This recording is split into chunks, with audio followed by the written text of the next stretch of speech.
right, Thursday, doubleheader on ESPN. College football. Virginia Tech on the road to take on Pitt. Hokies 4.5, 56.5 the total. A little pat on the back here. Sports bit pat on the back. We've been telling you all season about Evans, the Virginia Tech quarterback. We'll talk about him again. 259 yards, 2 touchdowns against Miami. Ran for 98 yards and a touchdown. Look at the passer rating. 167. 8th in the nation. 1,600 passing yards with 19 touchdowns, 2 interceptions, and 3 rushing touchdowns as well. He's doing it all. He's been a monster. He's absolutely been a monster for Virginia Tech. Now, Pat Narduzzi, he hoped to bring a really tough defensive approach to Pitt. The same way he coached at Michigan State, a defensive mind, and you figure this D would be physical and fast and nasty. And they've been none of the three. It struggled all season long. Now, they have been matched up against spread offenses and running quarterbacks. That's not necessarily Narduzzi's strength. And, of course, that's what Virginia Tech is doing this year in the first year under Justin Fuente.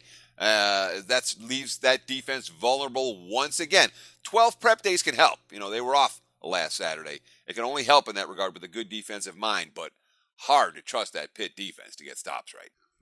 Yeah, that's what. Good point. I don't understand why they're going up tempo on offense. Why would they? It reminds me of Cal and Oregon, what we talked about. Why are you going so fast when your defense stinks? And look at Pitt the last 6 games. Well, yeah, the Pitt has not been really pushing the pace on offense. You look at the last 6 games. Look at this chart right here. Over, and over. And they're not just going over. They are flying over the total by an average of about 3 touchdowns per game. And it hasn't been pace. It's been all good offense and bad defense. That's why the markets have been reluctant to total them appropriately. Nathan Peterman's been real good. 1,200 yards, 11 touchdowns, another QB with only 2 interceptions all season. The running backs have a deep rotation. You got Connor, Quadri Henderson, Shantez Moss.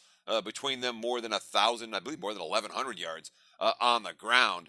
So it's a balanced offense for both of these two teams. We'll get back to this game when it comes to play of the day. Hey guys, for the full video, go to SBRpicks.com. Research before you bet. Be sure to check out SBR Picks for the best game predictions, breakdowns, and much, much more.